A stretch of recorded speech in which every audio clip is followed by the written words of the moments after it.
Bismillahirrahmanirrahim. Assalamualaikum warahmatullahi wabarakatuh.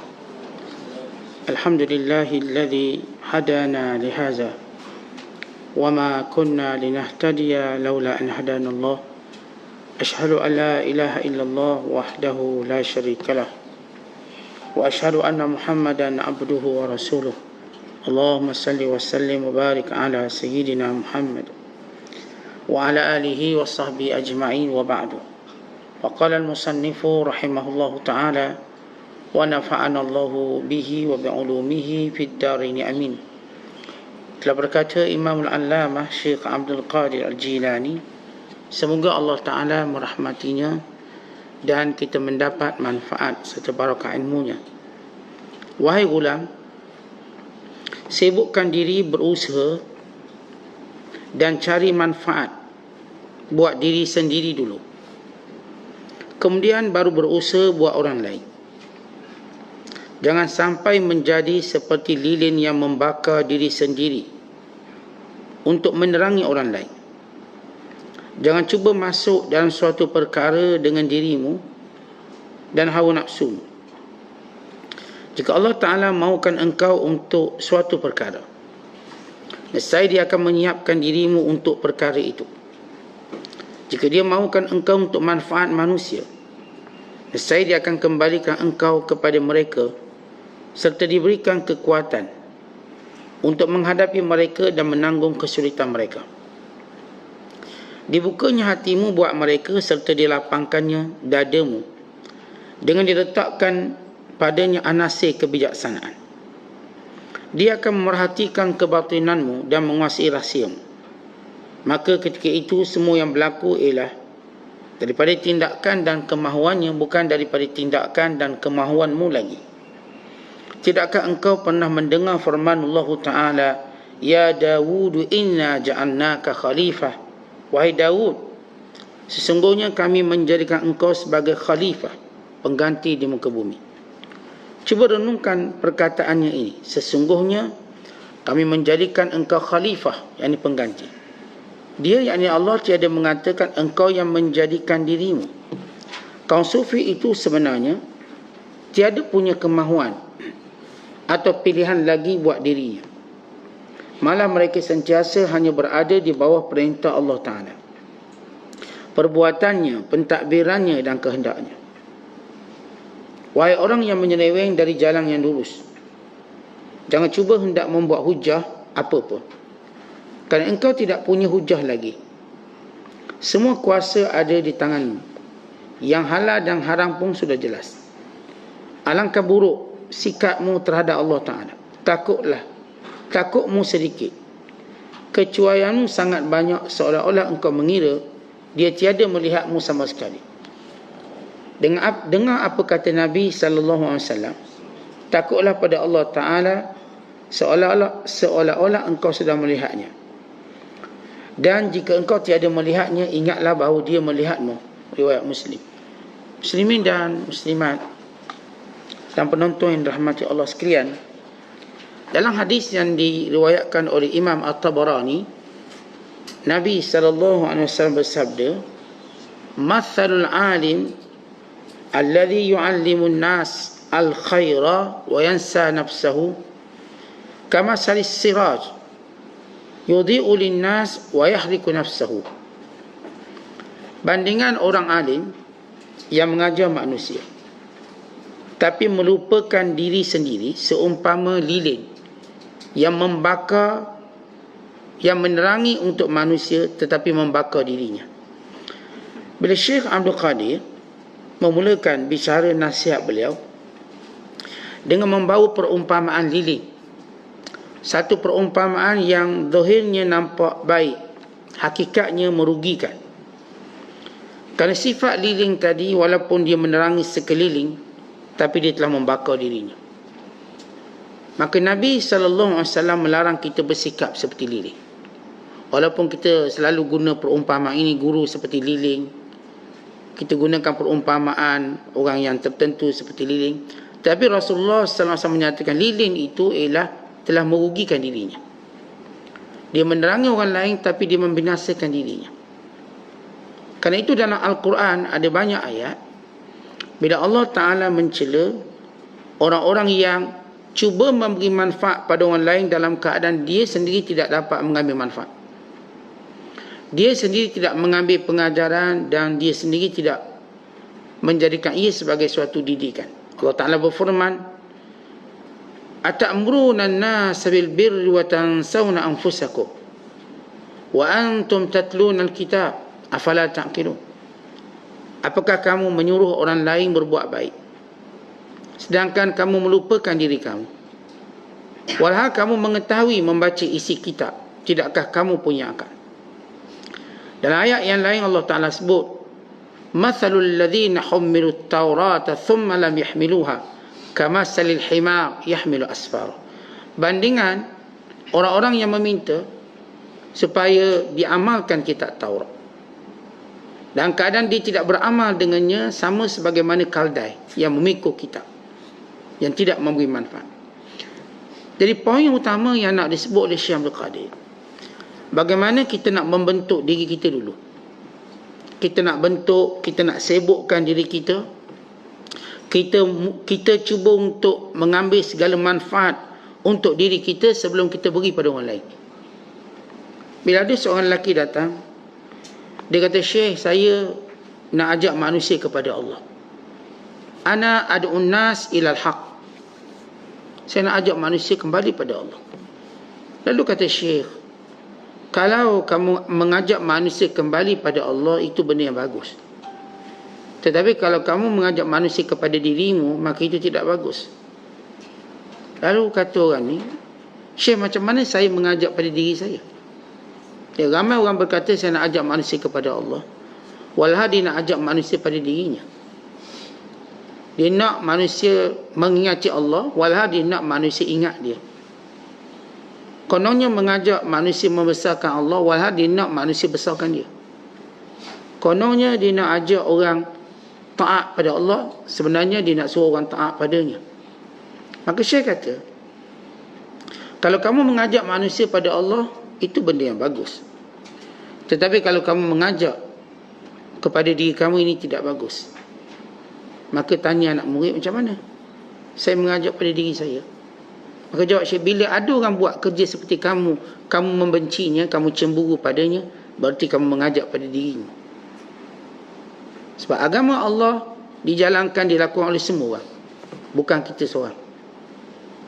Siapa pun yang melakukan kebaikan, maka kita suka. Mereka dalam kelompok golongan yang kita suka. Kerana kita tidak mencemburui kebaikan yang dilakukan oleh orang lain. Kerana kita ingin kembali kepada Allah. Di antara sifat orang yang kembali pada Allah, maka dia tidak akan ada kecemburuan kepada orang lain. Bagaimana kita nak menjadikan diri kita benar-benar sibuk dan benar-benar mengambil manfaat? Ya, para ulama menggariskan beberapa jalan untuk jadikan diri kita sibuk. Kita kena sedar bahawa tanggungjawab kita pada diri kita besar. Tanggungjawab membersihkan diri kita, apa yang disebut oleh para ulama yang bermula daripada takhliyah, yakni mengosongkan diri kita daripada semua benda tak baik, kepada tajrid, iaitu memisahkan diri kita daripada semua ingatan melainkan Allah, dan kemuncaknya kepada tahliyah. Tahliyah yakni menghiasinya dengan benda-benda baik. Kita nak mulakan dengan takhliyah. Takhliyah, proses mengosongkan. Kita nak kosongkan. Kalau rumah kita beli, sebelum kita cat, belum kita bersih, kita kosong dulu barang-barang yang ada dalam tu. Barang buruk, barang kotor, barang tak berguna, barang tak ada faedah. Maka rumah ni mesti dikosongkan dulu. Takhliyah. Hati kita ni macam rumah. Kalau kita nak benar-benar nak mulakan kebaikan dengan sebenar, kosongkan diri daripada segala perkara yang tak baik. Bermula daripada sifat dengki kita, sifat benci kita, sifat marah kita, sifat tamak kita, dan segala sifat-sifat yang akan menjadikan kita dibenci oleh Allah. Kerana seorang bila dekat dengan Allah, dia akan nampak perubahan sikap. Sebab itu Allah Ta'ala puji Rasulullah kerana akhlak yang baik. Wa innaka la'ala khuluqin azim. Sesungguhnya engkau wahai Muhammad berada di atas kemuncak akhlak yang baik. Kerana Allah tidak didekati dengan akhlak yang buruk. Tak ada orang mendekati Allah dengan akhlak yang buruk. Dan bila baginda sallallahu alaihi wasallam nak mulakan dakwah untuk jadikan seorang dekat dengan Allah, apa yang Rasulullah beritahu? Bu'istu liutammima mahasinal akhlak. Aku diutuskan untuk menyempurnakan akhlak. Kerana bila diperbaiki akhlak, maka mudah dia menerima, mudah dia mendekati, mudah dia mendapat hidayah. Kalau tuan-tuan tengok, seorang bila nak dekat dengan Allah, perasaan pertama yang ada dalam dirinya ialah dia tak nak lagi jadi jahat. Dia tak nak lagi jadi yang tak baik. Dia datang satu benda, saya nak berubah. Datang hidayah Allah. Saya tak nak dah jadi orang jahat, ambil barang orang, tipu orang. Saya tak nak dah menganiaya orang, zalim orang. Saya tak nak dah ngumpat orang, kutuk orang, kata orang, fitnah orang. Saya tak nak. Waktu dia nak buang semua benda buruk, maka datang hidayah. Datang pertolongan Allah. Sebab itu kalau kita benar-benar nak sibuk dengan diri kita, buang segala benda yang tak baik. Takhliyah. Usaha bagaimana nak buang. Saat saya tak mampu nak buang, minta tolong dengan orang. Tuan-tuan tak pandai nak bersih hati sendiri, minta tolong, minta tunjuk ajar. Senaraikan satu persatu sifat yang tak baik. Kemudian biar guru kita, biarlah orang yang boleh bimbing kita tunjuk cara macam mana. Kalau saya ada satu perangai, katakan perangai saya suka bermewah-mewah. Contoh, suka mewah. Sehingga saya sanggup berhutang untuk bermewah. Sehingga saya sanggup untuk terlibat dengan bisnes yang tak halal, tidak patuh syariat. Kerana saya nak mewah.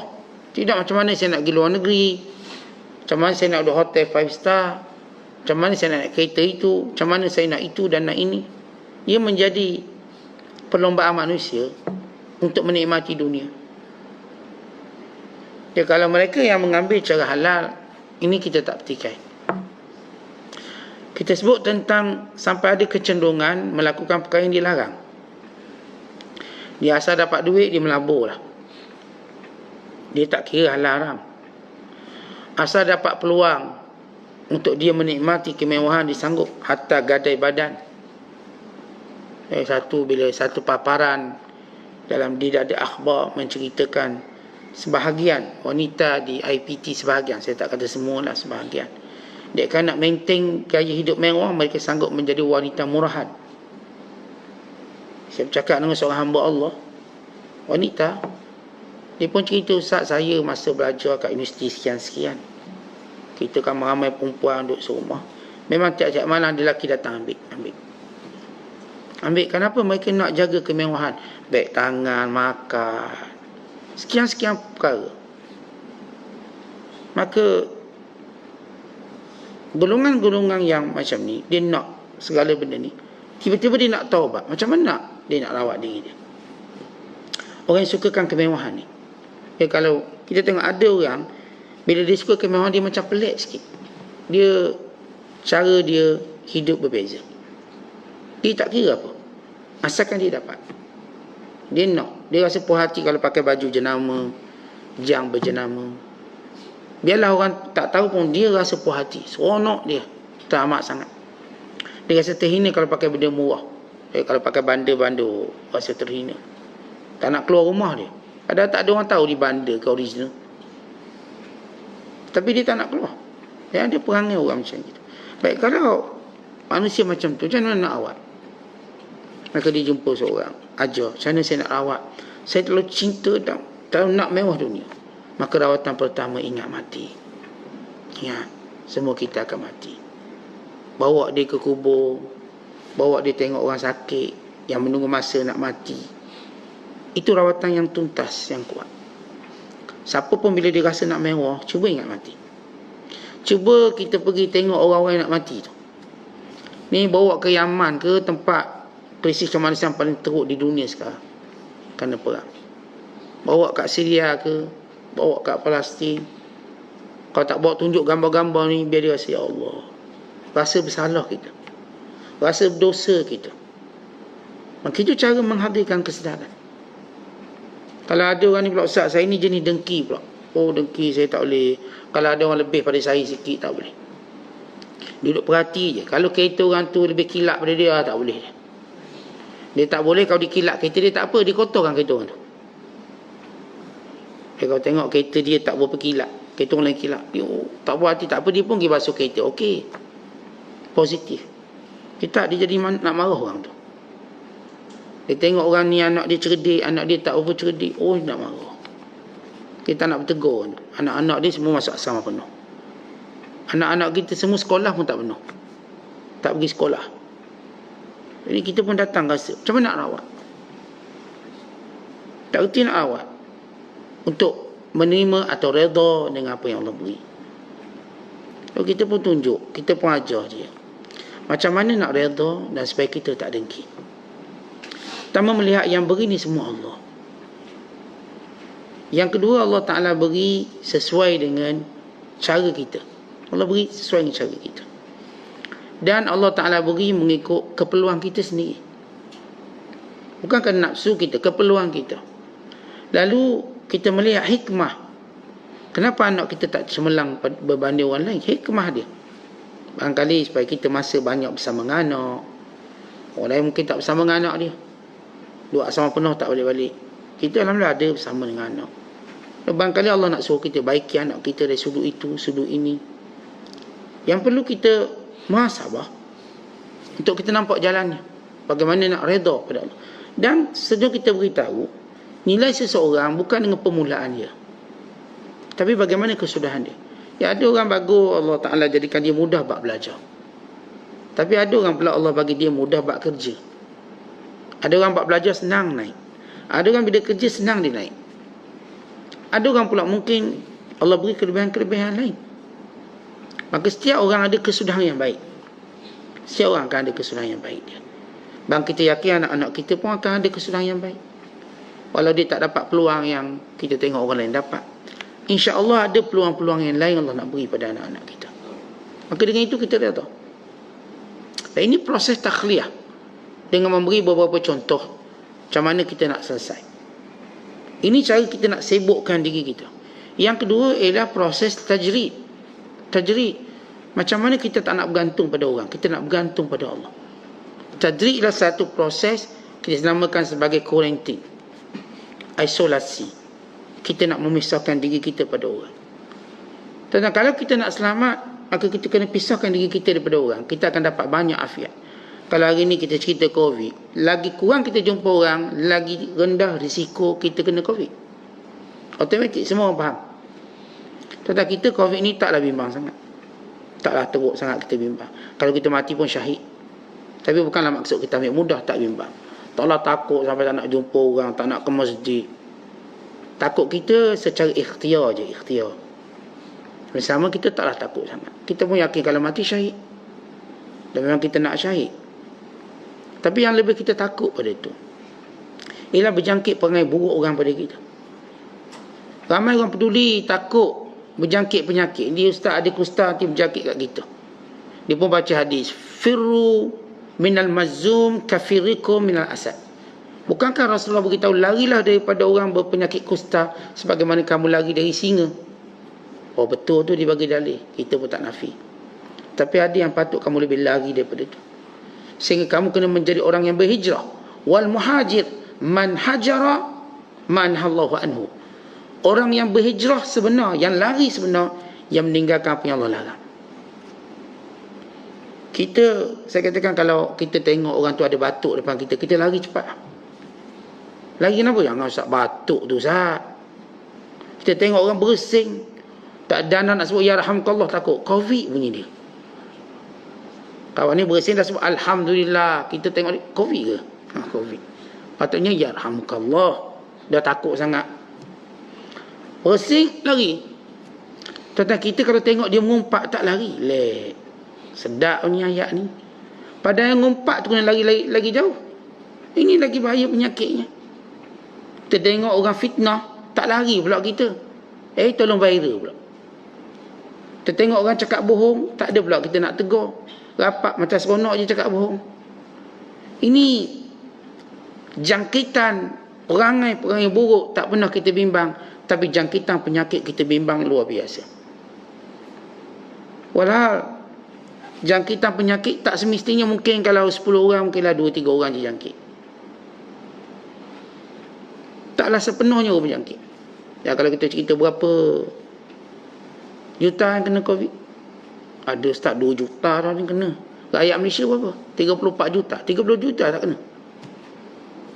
Kita logik, mantik.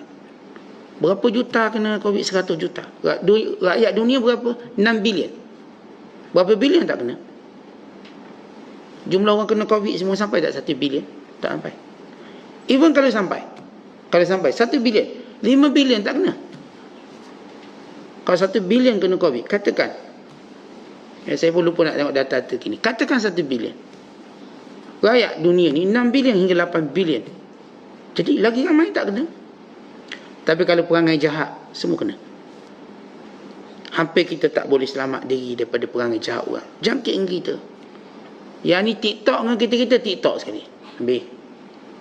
Akhirnya hari ni lahir remaja yang, perempuan yang duk joget depan orang, biar orang tengok.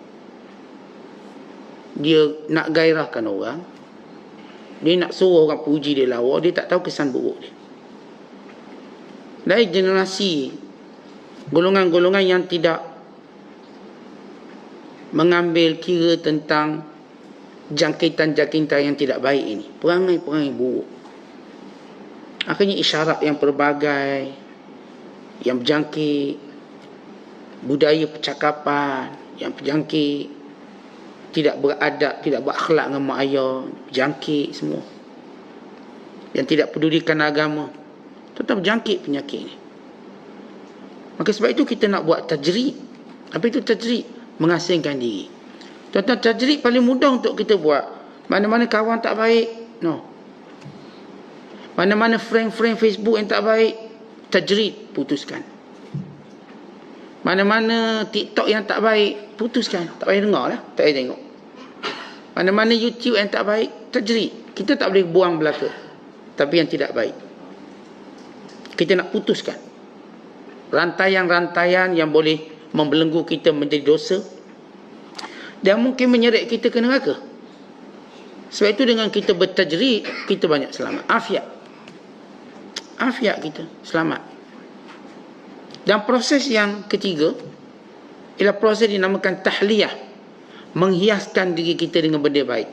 Saya nak belajar sabar, saya nak belajar pemurah, saya nak belajar lapang dada, saya nak belajar pemaaf, saya nak belajar senyum, saya nak belajar mudah dalam urusan. Layyinul janib. Siapa pun muamalah dengan saya nak mudahkan dia. Saya tak nak bagi syarat, kerenah, birokrasi banyak, tak, mudahkan. Kalau hari ni saya pegawai pendaftaran, kerja saya pegawai. Ni orang isi borang macam-macam, salah kecil, saya akan tengok apa benda yang saya boleh tolong, saya mudahkan. Tak apa cik, nanti ni saya tulis. Ni tak potong stik tangan, saya tolong potong stik kejap. Tak apa. Ni kawan nak pergi potong stik jauh pula, nak balik. Saya nak jadi orang macam gitu. Terutama bagi orang yang bermuamalah dengan manusia, antara kemuncak akhlak dia ialah tolak ansur yang tinggi. Ini orang berjaya. Dan Allah paling suka dia. Kalau tuan-tuan bermuamalah dengan orang, tuan-tuan memudah carakan, ni bukan cerita orang je suka, Allah terlebih suka kita. Dan Allah akan mudahkan kita. Sebab itu dalam hadis Nabi sallallahu alaihi wasallam menyatakan, wallahu fi aunil abdi ma kana al abdu fi auni akhi. Allah menolong hamba yang menolong hambanya. Sebab itu kalau kita bermuamalah dengan orang, katakan tuan-tuan kerja immigration ke custom, tuan-tuan kerja yang berurusan dengan orang, lalu kita mudahkan. Bukan kita langgar undang-undang, kita tak langgar undang-undang. Yang undang-undang itu penting. Itu untuk proses-proses tertentu. Jangan minta immigration, Ustaz, pendatang asing saya bagi masuk belaka, Ustaz suruh mudah. Masuk. Jangan. Kita ada kedaulatan kita sendiri, ada sebab-sebab sendiri. Saya bercakap pada ruang kita boleh mudahkan. Siapa pun kalau dia kerja, dia tahu ruang mana dia boleh mudahkan orang. Dia pun tahu. Jangan ruang dia nak straight. Ruang ni dia boleh straight tapi dia ada budi bicara. Kita bukan muamalah dengan robot yang mukanya straight macam itu. Kalau muka berantu lah robot. Kita manusia, kita nampak muka dia. Kadang dia sedih, gembira, excited. Kadang dia marah, getak bibir. Kita tengok muka dia. Eye contact kita tengok, oh dia ni suka. Atau kita kalau kuliah tengok ngantuk, kita pun nak berhenti dah. Sebab apa tengok? Tak boleh ni, lama ni. Misalnya, kita ada eye contact kita. Kita ada toleransi kita. Siapa pun bermuamalah dengan orang, dia tak baca perasaan orang, dia orang paling bodoh. Kita nak suruh Allah rahmati kita, muamalah dengan orang, tengok air muka dia. Kadang-kadang kalau kita token restoran, order lambat, tengok muka dia, sedih. Aku datang dulu, order dulu, kenapa dia duduk sebelah meja? Dia marah, kita pun tengok. Macam mana kita nak pujuk dia? Kita pun bagi dia lebih sikit. Abang maaf lewat sikit ni, ada bagi ni, hadiah sikit ni. Kita telah hilangkan air wajah kemarahan dia. Dia antara perangai orang Arab ni, satu perangai bagus. Dia bagus. Soalan dia akan tanya, kalau saya muamalah dengan orang Arab, dia kata, anta za'lan. Ana ma za'shi. Awak ni macam sedih, kecewa, upset dia. Anta za'lan. Kalau saya tak puas hati, saya kata, ana za'lan. Wallahi za'lan. Dan nilai yang kita lewat, kita za'lan. Dia kata, kaifu sawi? Macam mana saya nak normalkan balik? Ambil kunafa. Kunafa. Hatta usawiku. Saya nak pujuk. Yang ni tak payah bayar lah. Bukan bayar. Free. Kita okey. Ada waktu kita nak marah lah. Kalau tuan-tuan ke kedai, ada waktu nak marah, lambat order. Kita order awal, datang lama. Kita order lain, datang benda lain. Dia marah dia. Tapi macam mana orang yang baik akhlak, dia boleh pujuk orang tu dengan baik. Dia pujuk. Tak apa, saya silap. Okay. Ni free je saya bagi awak. Sebab saya silap. Ini orang-orang yang ada akhlak yang baik. Tentang kita kalau bertolak langsung manusia, kita tak pernah rugi. Dan kita pun tak pernah kalah. Orang yang menganggap bila saya mengalah orang, saya kalah, awak tak kalah sebenarnya. Awak menang di sisi Allah. Kita tak jumpa pun orang yang suka mengalah dengan orang, tolak langsung dengan dia kalah. Dia tetap mulia. Kita pun tak jumpa orang yang menang dengan orang kemudian dia hebat. Tak, dia pun akan dipandang tak baik. Dia bila kita muamalah dengan orang, kita mesti belajar. Kalau orang kampung saya sebut, badi mengalah. Maknanya berlomba untuk mengalah. Berbanding berlomba untuk menang. Kalau ini kita amalkan dalam kehidupan muamalah dengan orang, semua orang suka kita. Kita dengan isteri kita. Nak menang ke nak kalah? Saya, Ustaz, ikut keturunan saya menang, Ustaz. Sebab ayah saya 3 kali juara dunia, menang. Kalau lawan bini, dia menang. Jadi keturunan kami telah diwasiatkan dengan bini, mesti menang. Yang ni pun sama, mak dia pun juara dunia juga, menang lawan lelaki. Jadi dia pun nak kekal. Kalau lawan suami, mesti kena menang. Keturunan ni semua wasiat macam tu, kakak dia sampai adik dia. Kita ni orang lelaki kena tunjuk garang. Biar nampak queen control, biar boleh tarik telinga. Tetapi orang ni semua kalah. Baik nama suami, baik nama isteri. Kalau muamalah dia dengan pasangan nak menang, dia tak akan bahagia. Tapi kalau muamalah dia nak mengalah, dia akan bahagia. Suami tak pasti nak mengalah. Ini pada benda-benda yang bukan hukum hakam. Ini hukum hakam tak boleh mengalah, ini hak Allah. Benda-benda mudah lah. Kita nak makan kedai A, dia nak makan kedai B. Tak apa. Kita bagi dia kedai B dia. Ini tu langsung mudah. Kita nak pagi, dia nak petang. Tak apa, petang okey. Bila kita bermuamalah lembut dengan orang, orang akan rasa dia kalah sebenarnya. Tapi siapa yang mampu sabar mengalah orang? Siapa? Siapa yang punya akhlak yang sehebat itu? Yang mampu untuk beri ruang mengalah pada orang lain. Maka tak ramai kita jumpa. Kalaupun kita ada, kita cuma ada secara bermusim. Tapi lama kelamaan terselah balik watak kita, watak saya menang. Akhirnya anak-anak kita pun ikut perangai kita. Dia bergaduh sama-sama dia, nak menang. Si abang nak menang, si adik nak menang, akhirnya bergaduh, berbala. Tuan-tuan dari kecil kita dah tengok berbala besar macam mana anak kita ni. Ni kalau bagi pesaka sekakang kera macam mana dia bergaduh ni. Itu yang bertekak, berparang. Adik-beradik berparang, mati tetap. Sebab apa tak puas hati? Kenapa mereka dah diajar untuk tidak mengalah? Akhirnya si adik sanggup tetap abang. Sebaliknya juga begitu.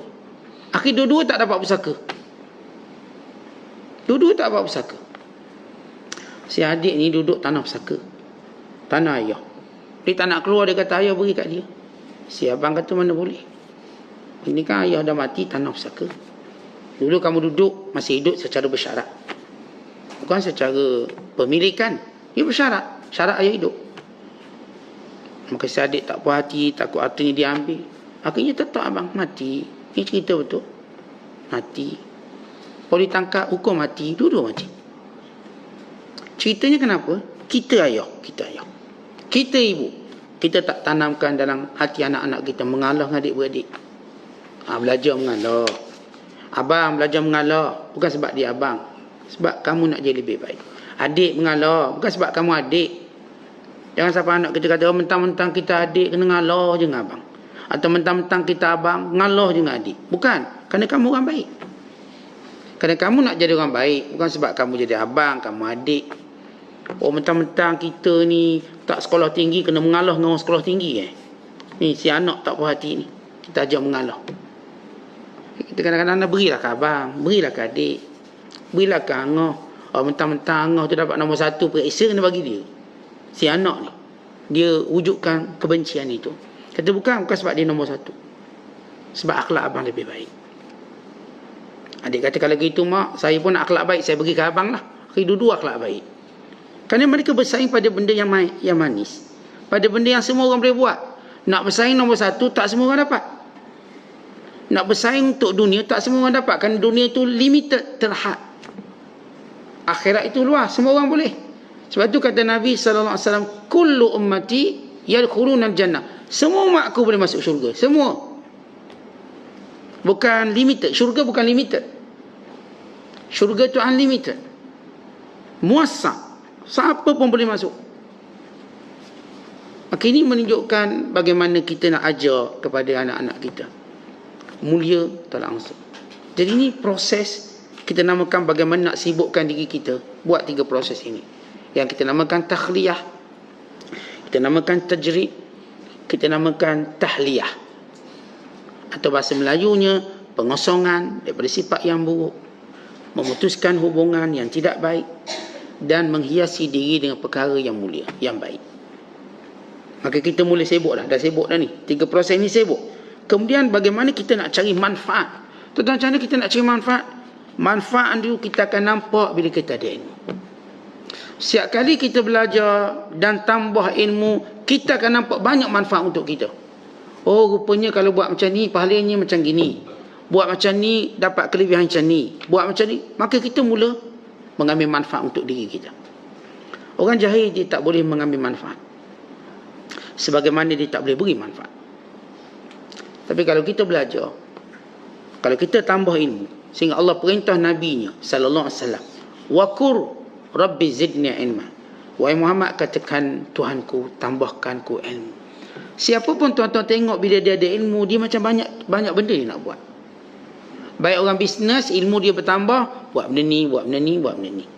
Dia beri manfaat, dia dapat manfaat. Ataupun kalau dia tak bisnes pun, dia cikgu katakan, sentiasa tambah ilmu, maka dia akan buat ni pelbagai bentuk cara-cara pengajaran dia. ABM, alat bantu mengajar macam-macam. Sebab apa? Sebab dia belajar. Tengok macam mana dia guru yang baik, macam mana guru yang inovatif, yang kreatif, yang kutis, dia tahu semua. Ini dia boleh buat. Sebab apa? Ilmu dia ada.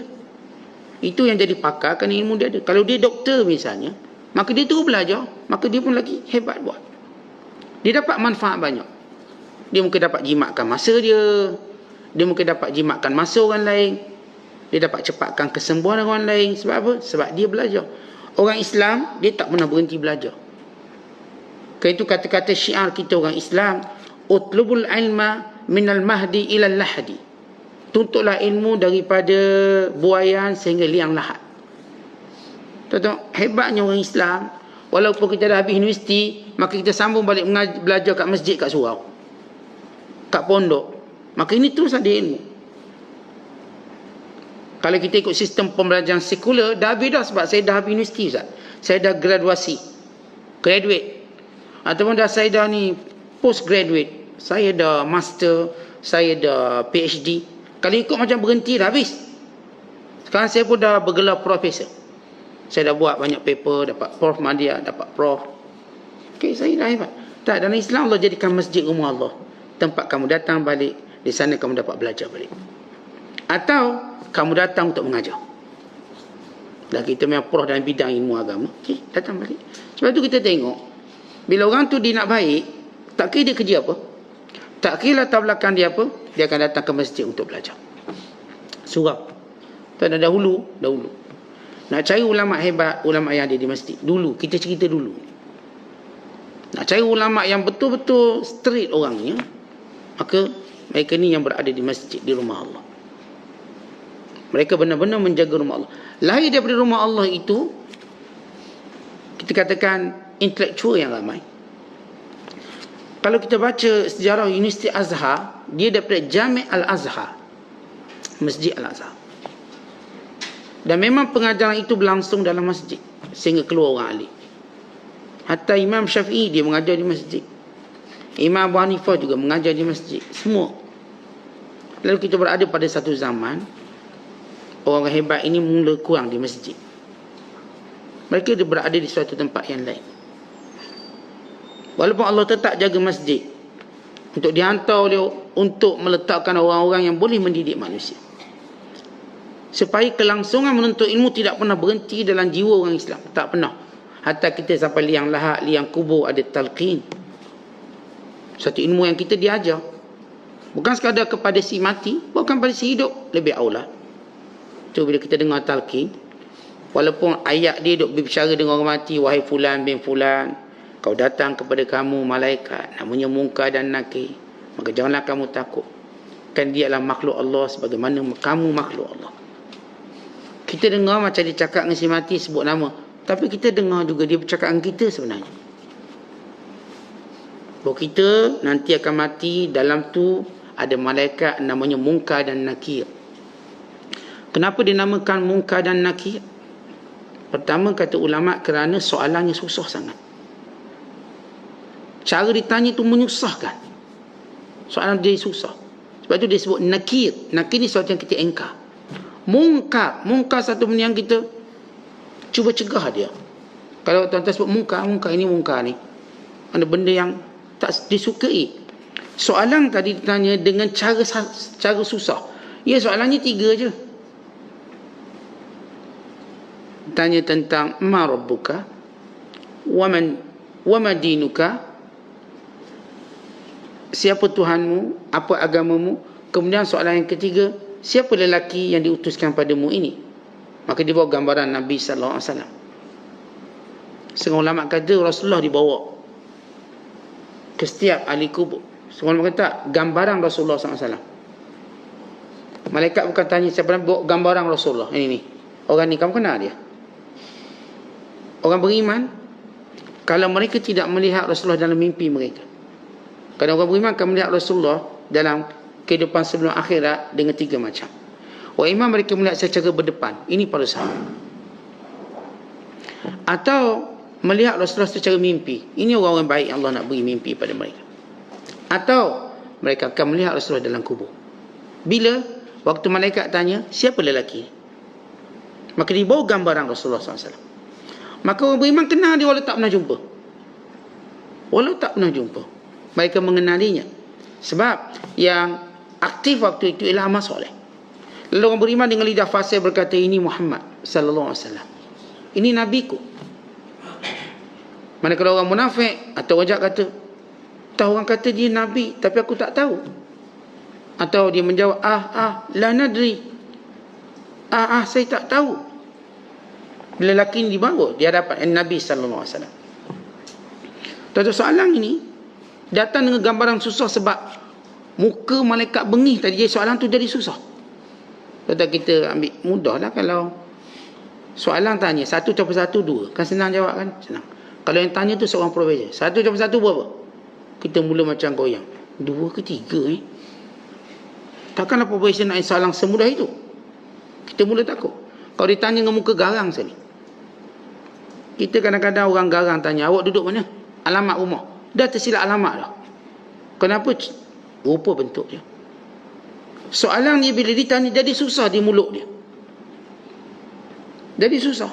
Tuan-tuan baca Fatihah. Saya ambil contoh. Tuan-tuan baca Fatihah. Senang kan? Cuba baca Fatihah. Senang. Cuba baca depan orang yang kita segan sikit. Macam susah Ustaz. Tak terbunyi alhamdulillah, Ustaz. Tenggelam terus. Baca di hadapan orang pakar, tak keluar ayat. Dia boleh lupa Fatihah. Kalau dia tanya Fatihah ada berapa ayat, kita pun kira dengan jari ni. Padahal selama ni boleh jawab spontan. 7 ayat, baik. 7 ayat. Cuba baca 7 ayat. Ditanya dengan garang macam tu, saya kata tak ada orang boleh jawab. Kita jadi berdebar ni. Debar. Ni kalau Tok Imam ke atau Qadi nikah tanya soalan, tak jawab. Ditanya, rukun mandi wajib berapa? Dah.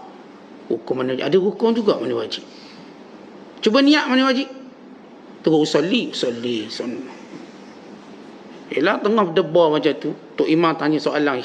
Soalan tu senang je. Kalau masa UPKK tu, yang peringkat John 6, jawab dapat A. Tapi bila imam mengemuka dia tanya, dah ditanya kita sambil ditulis kat tu, macam mana nak jawab ni? Jadi begitu kegerunan kita dah nampak. Macam mana muka nakir tanya.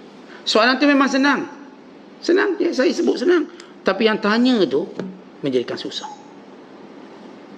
Susah akhirnya ramai tak dijawab. Melainkan orang yang Allah Ta'ala kukuhkan,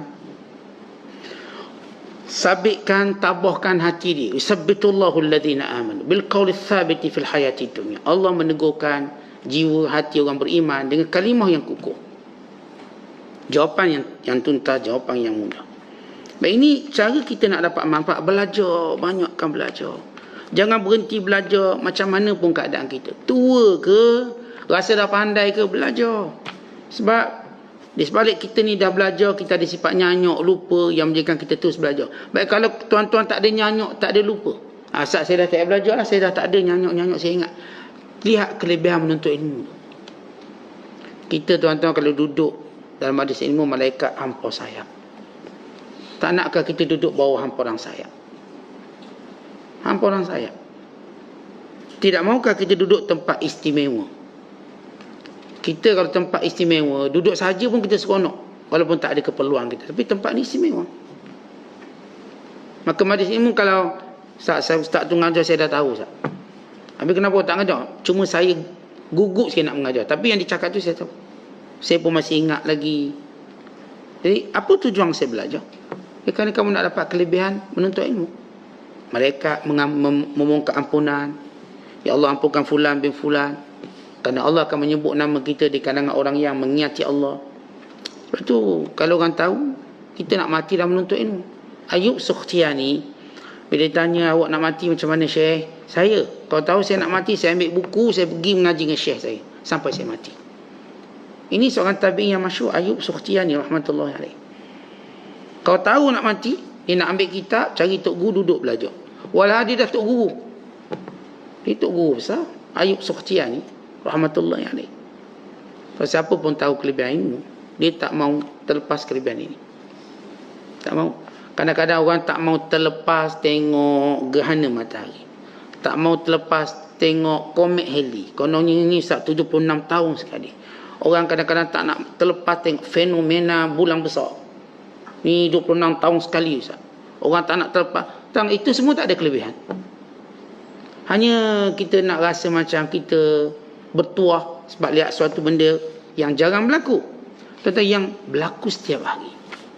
Dan kita amat bertuah kalau kita dapat duduk dalam majlis ilmu. Maka kita akan dapat. Kemudian kata Syekh, jangan jadi seperti lilit. Kalau kita dah buat yang pertama, dah buat yang kedua. Saya dah sebut tentang takhliyah, tajrid dan juga tahliyah. Kemudian kita menuntut ilmu, kita dah sibuk. Waktu itu kita tak jadi macam pelita atau macam lilit. Tapi Syekh tegur, jangan jadi macam lilit. Kamu duduk sibuk nak ajar orang, kamu sendiri tak baiki diri kamu. Sebagaimana kata syair, la tanha an khuluqin wa ta'ti mislahu arun alayka iza fa'alta azimu. Kamu duk larang orang buat satu benda, walau kamu yang mendatanginya, maka aib ke atas kamu bila kamu melakukannya. Jadi kita nak apa pun yang kita suruh, kita dah buat dulu. Kemudian kata Syekh, jangan kamu mahukan sesuatu berdasarkan kepada hawa nafsu kamu. Jangan kamu nak ambil dunia, jangan kamu nak ambil bahagian kamu dengan hawa nafsu kamu. Biarkan Allah tentukan. Maksud ayat ini, tuan-tuan sekalian, memang kita ada kehendak kita. Dan Allah ada kehendak dia. Allah berfirman, "Wa ma tasha'una illa an yasha Allah." Tidaklah kamu berkehendak melainkan Allah juga berkehendak. Baik, kehendak kita, kalau Allah Ta'ala tentukan yang lain, maka kita redha, berarti kita mengambil pilihan Allah. Tapi kalau kita tak redha, kita cuba ambil sesuatu dengan hawa nafsu kita. Nak juga, ni cerita jodoh, ni dah dapat jodoh, saya tak redha, saya nak pisahkan jodoh dia. Kenapa macam tu? Kita dapat ataupun kita berebut untuk dapat bahagian projek. Dia dapat, saya tak kisah, saya akan pastikan dia gagal projek tu. Kenapa? Nak masuk mengambil dengan hawa nafsu. Kenapa tak terima dengan qada dan qada Allah Subhanahu Wa Taala? Kenapa nak membantah? Bila melihat orang lain dapat apa yang kita tak dapat, kita nak membantah. Saya patut dapat, saya lebih aula, saya lebih layak. Tak ada. Allah dah pilih siapa lebih layak. Saya patut jadi imam, bukan dia. Allah dah pilih siapa lebih layak. Silakan.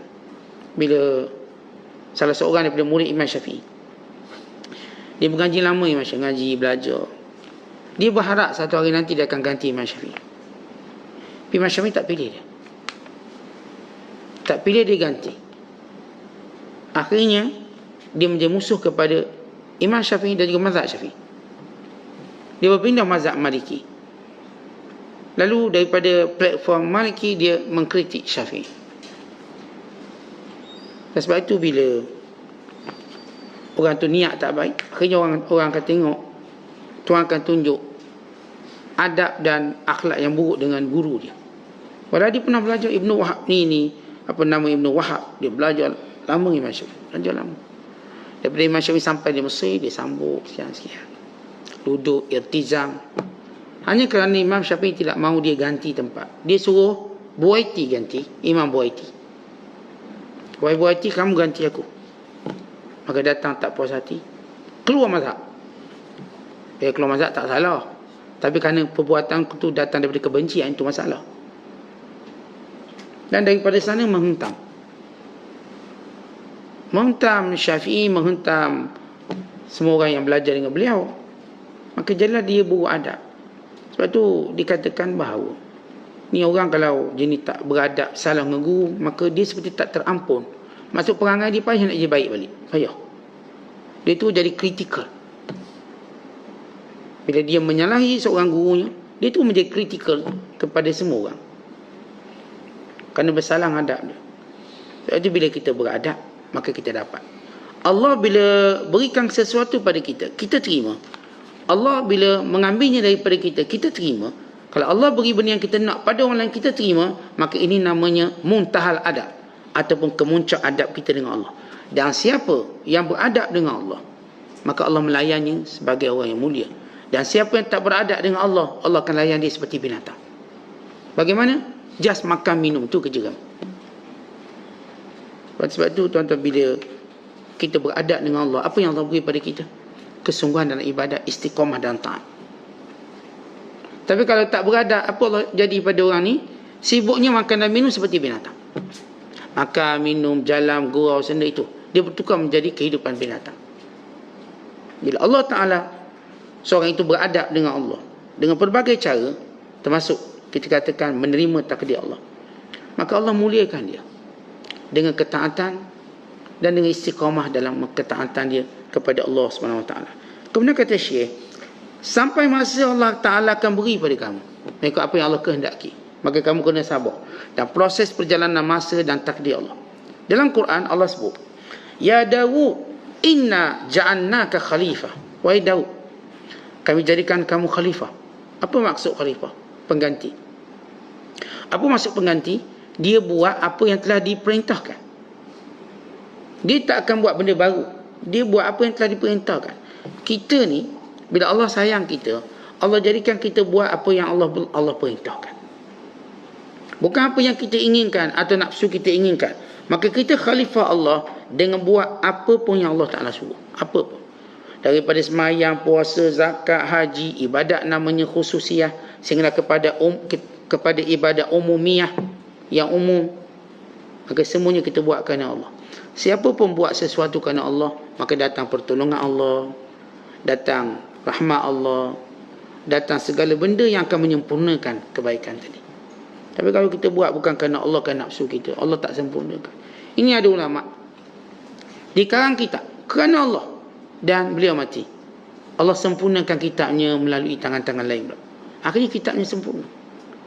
Imam An-Nawawi rahimahullah ta'ala antara ulama yang unik, kerana beliau bila mengarang kitab Majmu' Syarah pada Muhazzab, kitab Muhazzab yang dikarang oleh Abu Ishaq Ash-Shirazi rahmatullahi alaihi, dan fiqh mazhab Syafi'i, daripada wilayah Shiraz atau wilayah di Iran yang merupakan tempat keluarnya ramai ulama khususnya Syafi'i satu ketika dahulu. Wilayah itu masih ada di Iran, Shiraz, wilayah yang terkenal Shirazi. Maka Imam An-Nawawi syarah kitab dia dinamakan Al-Majmu' Syarhul Muhadzab. Maka beliau tulis sampai jilid 10 dan beliau mati, sedangkan belum sempurna syarah. Maka Allah jadikan ada ulama yang ingin menyempurnakan, disebut takmilah, penyempurnaan. Datang Imam As-Subki, dia karang sempat satu jilid dan dia mati, jadi 11 jilid. Kemudian datang ramai ulama mencuba, sehingga guru pada guru kami Syekh Naji Al-Muti'i rahmatullahi alaihi rahmatan wasi'ah, dia menulis kitab menyambung. Saya bertanya kepada salah seorang murid dia, saya kata, macam mana dia mengarang kitab Majmu'? Dia kata qada 18 sa'ah fi ta'lifi. Dia menghabiskan 18 jam satu hari untuk tulis kitab. 18 jam satu hari sampai siap. Allah berikan orang ni sebab. Akhirnya kitab Majmu' oleh Imam Nawawi ini sempurna 23 jilid. 10, 11, namat sampai 23, termasuk fihris ataupun daftar kata dan sebagainya, oleh Muti'i. Ada nama ni Najib Muti'i, guru pada guru kami, seorang ulama hebat di Mesir. Dia kan, walaupun ramai ulama cuba, tapi yang ni diiktiraf. Dan sebab itu saya beli yang tu.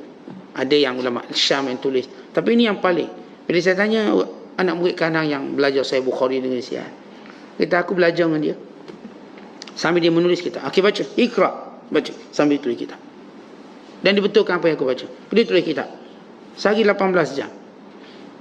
Akhirnya Allah menyempurnakan. Ini cerita bila orang tu buat kerana Allah, Allah jadikan yang datang sempurnakan. Kita ayah, kalau kita buat sesuatu yang baik kerana Allah, anak kita sempurnakan. Hatta kita ustaz, kalau saya ustaz lah, saya buat sesuatu kerana Allah, akan datang orang sempurnakan kerja saya. Itu ada pondok-pondok walaupun mati tu ada yang sempurnakan sebab dibuat kerana Allah. Maka dia takkan mati, dia hidup. Kerana ikhlas ialah sungai yang mengalir, maksudnya tak berhenti. Apa pun berlaku dia terus mengalir. Itulah ikhlas, menjadikan manfaatnya berterusan. Sebab itulah Allah perintah sangat kita ikhlas supaya berterusan. Kalau saya ayah didik anak saya ikhlas, maka anak saya akan didik anak dia berdemikian sehingga 7 keturunan yang baik.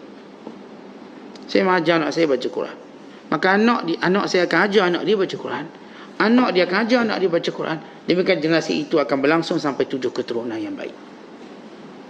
Ikhlas menjaga sampai 7 keturunan. Sebab itu tuan-tuan, kita nak buat sesuatu kerana Allah, kerana kesannya besar dalam kehidupan kita. Walau kita bagi sikit, walau kita gunakan masa sikit, tapi kerana Allah manfaatnya banyak. Ini Ramadan, bila Rasulullah menyatakan man qama Ramadan ataupun man sama Ramadan imanan wa ihtisaban, siapa yang berpuasa Ramadan, siapa yang mendirikan Ramadan, siapa yang menghidupkan Ramadan, imanan dengan penuh kepercayaannya pada Allah, wa ihtisaban, penuh ikhlas mencari pahala hanya di sisi Allah. Ihtisab maknanya mengira, menghitung cuma pahala di sisi Allah. Saya ingat guru kami, Tuan Guru Haji Mat, setiap kali berterawih pada kami, dia akan sebut, okey, ini rakaat ke berapa? Okey, 4. Apa fadilat dia? Apa kelebihan dia? Setiap kali solat, apa kelebihan, apa fadilat? Untuk ingatkan kami besarnya pahala terawih.